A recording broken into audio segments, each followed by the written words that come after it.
اور اپوزیشن کو بھی دعوت دیا جائے کہ ہم بیٹھے آنے والے سال کا بجٹ آ رہا ہے، حکومت کا مجبوریاں یہ ہیں، پاکستان کے عوام کے مسئلے یہ ہیں، آپ کا تجویز کیا ہے؟ جناب اسپیکر، اس قدم سے بہتری ہی ہوتا، کوئی ہم برا تجویز تو آپ نہ مانیں گے نہ ہم آپ کو دیں گے، اور اس سے جو ہمارے اپوزیشن کے دوست ہے ان کو کچھ کرنے کو ملے گا، ورنہ وہ ادھر آ کے احتجاج کر کے چلے جاتے ہیں۔ اس میں اگر ہم ان کا انپٹ لیتے، ان کا اوپینین لیتے، ان اوپینینز میں سے کچھ اپنا بجٹ میں شامل کرتے، تو میرا خیال میں سیاسی طور پہ آپ کی جیت ہوتا اور پاکستان کو معاشی طور پہ بھی ہم بہتر فیصلے لیتے۔ جیسے بھی ہے جناب اسپیکر، پاکستان کے معاشی حالات کسی سے دکی چھپی نہیں ہے، اور چاہے ہم اس طرف بیٹھے ہیں یا اس طرف بیٹھے ہیں، چاہے ہمارا سیاسی اختلاف ہو یا نہ ہو، امید ہے کہ ہم سب اس بات کی دعا گو ہے کہ وزیر اعظم صاحب اور ان کی ٹیم اس قدم میں کامیاب ہو کہ ہم پاکستان کو اس مشکل سے نکالیں۔ اس کے لیے جناب اسپیکر میں ایک دو پازیٹیو باتیں پہ بھی زور دینا چاہوں گا۔ ایک تو میں حکومت کو، ہم سب الیکشن لڑے اور اس لڑائی میں جو معاشی حالات کے مطابق پاکستان کے عوام کے سب سے بڑا مسئلہ ہمارا سامنے تھا وہ مہنگائی کا مسئلہ تھا۔ ہم سب جانتے ہیں کہ جب ہم الیکشن لڑ رہے تھے تو ہمیں یہ کہا جاتا تھا کہ 5 سال پہلے معاشی حالات کیا تھے اور آج معاشی حالات کیا ہے۔ اس میں جو انفلیشن کے انڈیکیٹرز ہیں وہ تھوڑا سا میں آپ کو پڑھنا چاہوں گا۔ تو 5-6 سال پہلے جناب speaker 10 kilograms of wheat flour would cost less than 400 rupees, and today it costs more than rupees 1,400. Similarly, respectively, in the last 5 years, electricity prices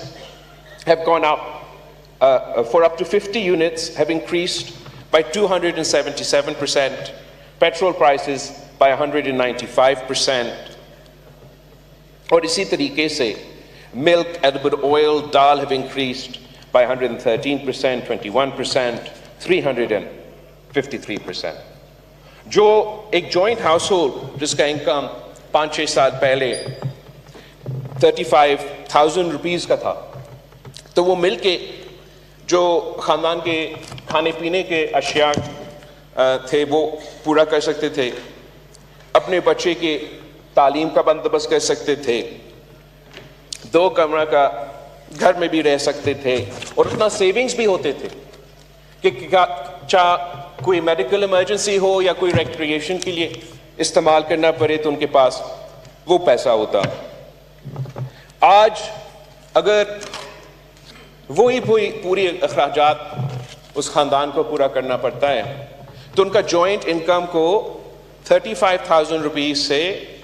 آج 70,000 روپیز ہونا ہے۔ تو ہم سوچتے ہیں کہ ہم ہر سال جو بجٹ لے کر آتے ہیں اور جس کی صورت میں عوام محسوس کرتے ہیں کہ مہنگائی کا اضافہ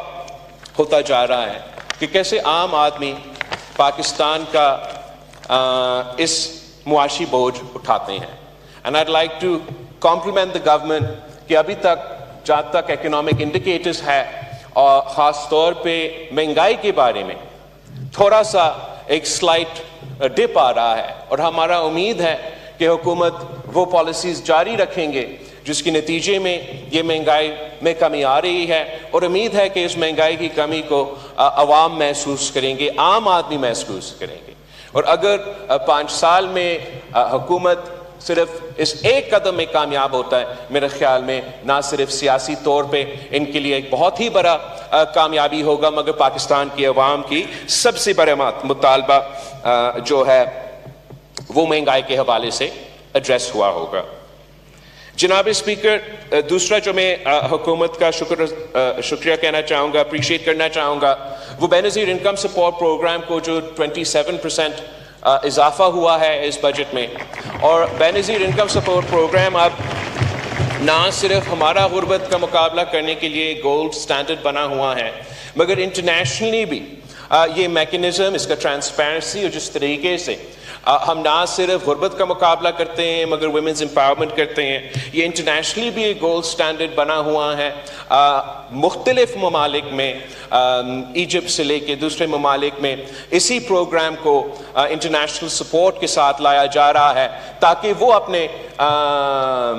اپنے غریب ترین عورتوں کو مدد کر سکے۔ تو میں سمجھتا ہوں کہ یہ پاکستان کا کامیابی ہے کہ ہم ایسا کوئی منصوبہ لے کر آئے ہیں، ویسے جو ہم کہہ سکتے ہیں کہ اس کو پاکستان کے باہر بھی استعمال کیا جا رہا ہے، یہاں تک کہ بھارت میں جو الیکشنز ہوئے ریسنٹلی، جو وہاں کا اپوزیشن کا منشور تھا، اس میں بھی بے نظیر انکم سپورٹ کی طرح ایک منصوبہ پیش کیا گیا۔ جناب اسپیکر، ہم سب اپوزیشن میں تھے اور ہم جانتے ہیں کہ اس ملک میں کس قسم کے خطرے تھے۔ باجوہ ڈاکٹرن کے نام پہ کون سے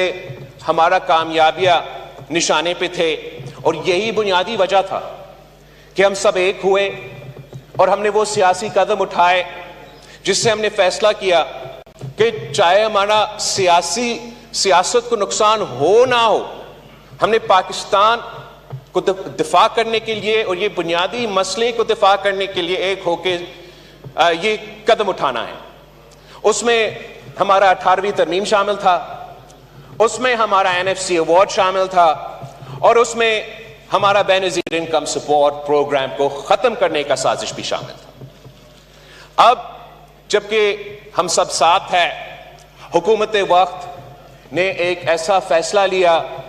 کہ وہ بے نظیر انکم سپورٹ پروگرام کو اضافہ کر رہے ہیں، اور یہ ایک ہی ٹول ہے جناب، اس میں چاہے آپ نے غربت کا مقابلہ کرنا ہے یا کوئی آفت آئے، کوئی قدرتی آفت آئے، جیسے کہ جب سیلاب آئے تھے تو وفاقی حکومت کے پاس کوئی ٹول نہیں تھا کہ وہ عام پبلک کو ریلیف پہنچا سکے، صرف اور صرف بے نظیر انکم سپورٹ پروگرام تھا جس کے تھرو ہم نے ان مشکل دنوں میں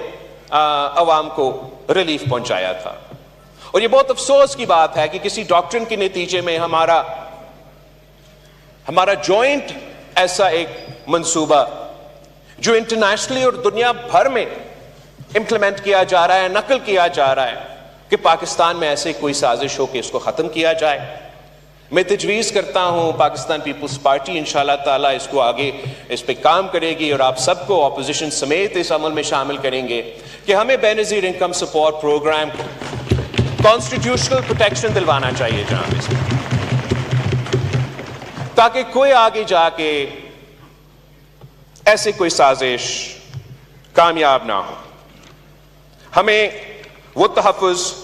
اپنی غریب ترین عورتیں کو، اس ملک کے غریب طبقہ کو دلانا چاہیے کہ آگے جا کے انشاءاللہ تعالی یہ منصوبہ جاری رہے گا جیسے وہ آج چل رہا ہے۔ اس کے ساتھ ساتھ جناب اسپیکر، جو حکومت نے ٹیکس کے حوالے سے فیصلے لیے ہیں، وہاں بھی میں نے بہت کوشش کی کہ میں وہ مثبت چیزیں نکالوں جس میں آج وزیر خزانہ صاحب کو تعریف کروں، شکریہ ادا کروں۔ میرے لیے تو بہت مشکل تھا جناب اسپیکر، ہمارا سیاسی فلسفہ پروگریسو ٹیکسیشن میں یقین رکھتا ہے، اور ہر حکومت جس نے یہ کرسی سنبھالا ہے اور یہ ذمہ داریاں سنبھالے ہیں، ہم کہتے تو ہے کہ ہم نے ہمارا ٹیکس بیس میں اضافہ کرنا ہے، اور پھر ہم حکومت اور یہ ساتھ ساتھ یہ بھی کہتے ہیں کہ ہم غریبوں پہ ٹیکس نہیں ڈالیں گے، امیروں پہ ٹیکس ڈالیں گے، کہ ہم بڑے بڑے لوگوں کو پکڑیں گے، مافیاز کو پکڑیں گے، مگر عام آدمی کو ریلیف پہنچائیں گے۔ مگر افسوس کے ساتھ جناب اسپیکر، اس میں ہم ابھی تک ناکام رہا، اور یہ بھی ایک بنیادی وجہ ہے کہ پاکستان کی معاشی حالات ہے جہاں وہ ہے۔ ہمارا فلسفہ یہ ہے کہ اگر ہم نے ٹیکس بیس کو بڑھانا ہے تو ہمیں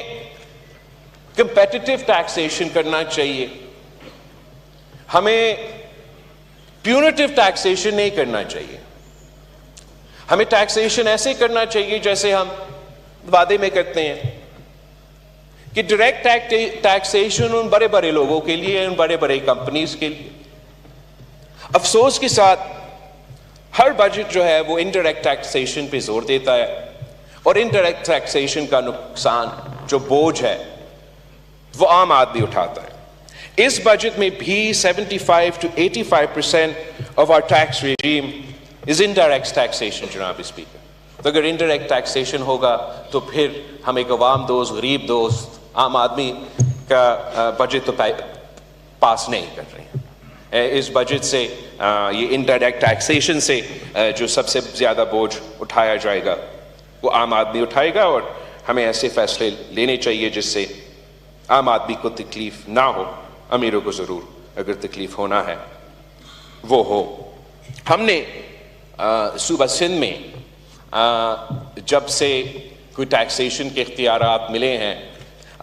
تو